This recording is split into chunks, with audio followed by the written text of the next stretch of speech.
Hello and welcome to episode 49 of Prosperity by the Pint. I'm your host, Brice Carter, certified financial planner, chartered financial consultant, certified investment management analyst, and self-proclaimed millennial money expert. This is the podcast where we talk about money, investing, business, and life success, all while having a cold beer. The cold beer, of the week is from Brewdog Brewery. It says, born in Scotland, brewed in the USA. It is their Cybernaut New Wave Session IPA. Cheers. Let's see how we like it. So for those of you that do not know, a Session IPA is an IPA that has a low alcohol by volume content, so you could drink it all day long.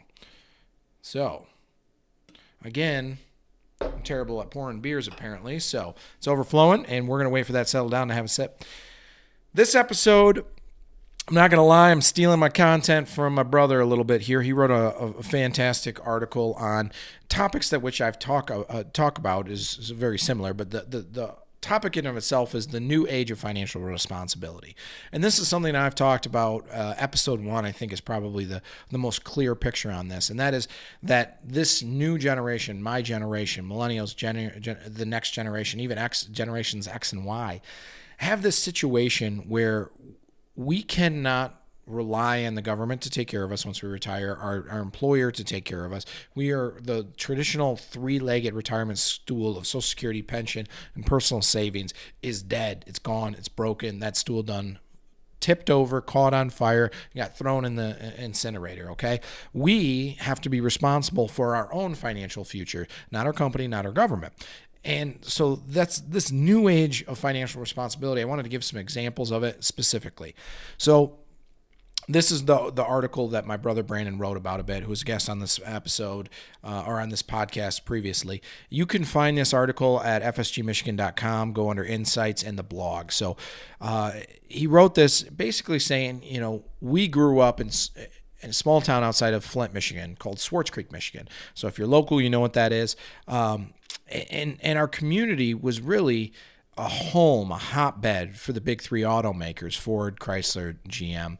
And it was not uncommon in our parents' generation for you to graduate from high school, walk down to the shop, as they called it, which was one of the factories, and get a job earning a fantastic living, work there for 30 years, get a pension, have great health care, have a 401k match, and without need for post-secondary education, right?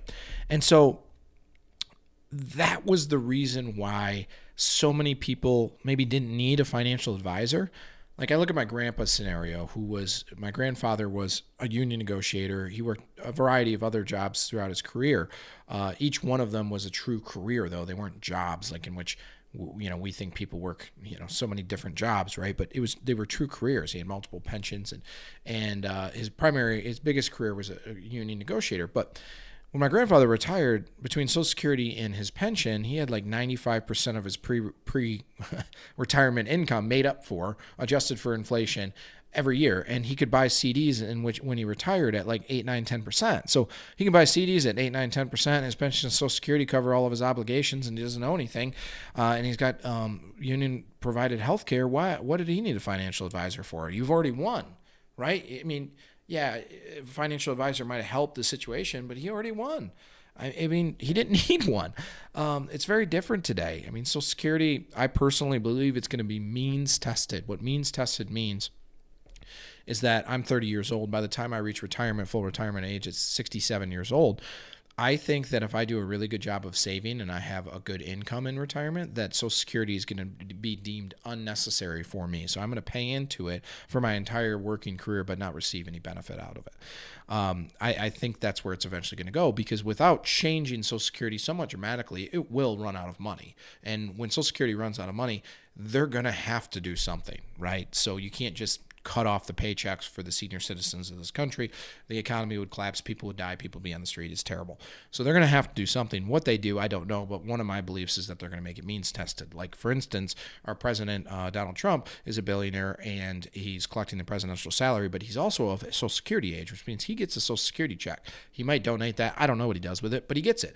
Everybody gets it, whether you're Michael Bloomberg, Donald Trump, Warren Buffett, or if you didn't save anything for retirement. So you get it. And some people don't need it, frankly. I'm not saying that's what they should do, but I think that's what they're going to do. So things look a little different. My brother-in-law is a veteran. He did 2 tours in Iraq, and he's been what's called a temporary worker at one of the big 3 automakers for, I think, 6 years now. And basically, he doesn't get full benefits. He doesn't get full pay. They can lay him off on a whim and bring him back 2 weeks later. And his health insurance goes on and off when that happens. So his health insurance is at best okay when he has it, but then sometimes he doesn't have it. He's extremely hardworking, first one to volunteer for overtime pay and overtime work when holidays. You can't really call in sick when you're a temporary worker. You don't get vacation time. It's a shit deal. It sucks. All for the premise of hopefully being hired on as a full-time union-covered employee at some particular point, which would be a bump in pay, bump in benefits. But how long can they string them out? 6 years is a long time. I don't know how the big 3 can get away with this kind of circumstance. And there was recently that rather long-winded strike that the union did, and that helped some of the workers. But there's actually some shady stuff that they did to exclude some of the temporary workers, no matter how long they'd been there. Quick beer break because I'm getting frustrated.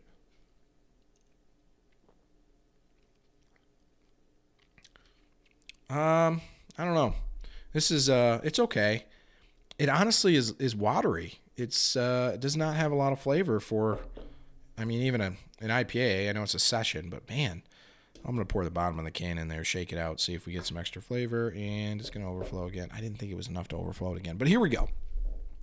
So, the good old days of really high-paying jobs with little to no secondary, post-secondary education, and that tract, I think, is, for the most part, gone. There's some great trade opportunities out there, but it's not the same as it was. And so the new age of personal financial responsibility is some of the things I've talked about, which is you got to save yourself, you got to budget yourself. You need to maybe have a side hustle, be entrepreneurial, control your own destiny. Do not be at the whim of companies, because especially very, very large companies, you are not an asset. You're a number. And when you're not an asset, you're expendable, right? So the next time a recession comes along, they can cut those expenses.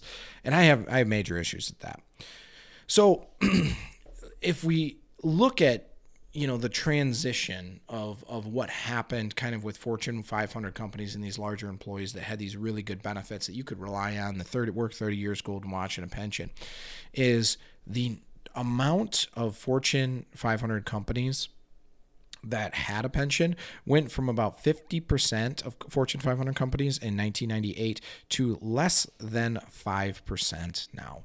So, even when you are at these biggest companies, these most profitable employees, you don't even have the benefits like you did before. So, now it's on a 401k instead of a pension, which means you're investing and you're responsible for your own investments. So that means all the more pressure on you to make good financial decisions. That's why it's the age of new financial responsibility. So the other thing that I really kind of wanted to talk about with that is how do you manage the age of personal financial responsibility, right? Like, we don't teach how to do your taxes or how to save or what investing is in our schools. We don't even do it in really college unless you're in a business or finance degree. Doctors are some of the most well-paid people out there, and they don't give them a single class on personal finance. I really believe it should be a part of the curriculum, but I'm not here to fix the education system. If you're listening to this podcast, in of itself, you're taking steps to learn and educate yourself on your financial situation. So I think podcasts are a great resource. I think there's a lot of good articles online. I think you got to cite your source, or you got to know what your sources is. Like I came across a video on Twitter. It was this young woman posting from TikTok how she can make 2% a day day trading. If you believe it, you're delusional, and you need to set your expectations back, right? So you gotta realize the sources of which you're getting your financial information. And you know what? If it comes down to it, just hire a financial advisor. Hire one that's a fiduciary, hire one that's a CFP, hire one that can communicate you at a human level and understand your needs and wants and your goals, and really help you take control of your financial future, because that's what this is all about. This is not about complaining that we don't have it as good as our parents and grandparents' generation did. In fact, if you listen to a number of episodes, you understand now that I believe that actually we have a lot of advantages, information at our fingertips, the ability to do side hustles, the easier now and lower cost to invest than it ever has been. So it's not about complaining it was better back in the old days. It's about teaching and educating and coming up with ideas and concepts and giving you the tools that you need to make sure that you are successful in the age of personal financial responsibility. All right. Does that make sense? Do I have nods? My film crew back there is nodding at me. They're like, get it, Brice, get it. So I'm going to get off my soapbox for a minute and say, thanks for listening. Thanks for being here. Good job on you. Keep educating yourself. Learn, take control of your personal financial position. That's going to do it for this week. Don't forget to subscribe. Podcasts, iTunes, YouTube, Facebook, wherever you are, that's where we are. Cheers. The topics that I discuss in this podcast are meant to be general information and educational only. I'm not giving you specific advice because I don't know you personally. In order to give you specific advice, you should work with an advisor, someone that can learn your specific situation and give you advice that applies to you.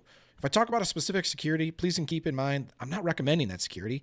And don't forget, investing involves risk. When you invest, there's always the possibility of losing capital, which is why you should consult with a qualified, licensed financial advisor prior to investing.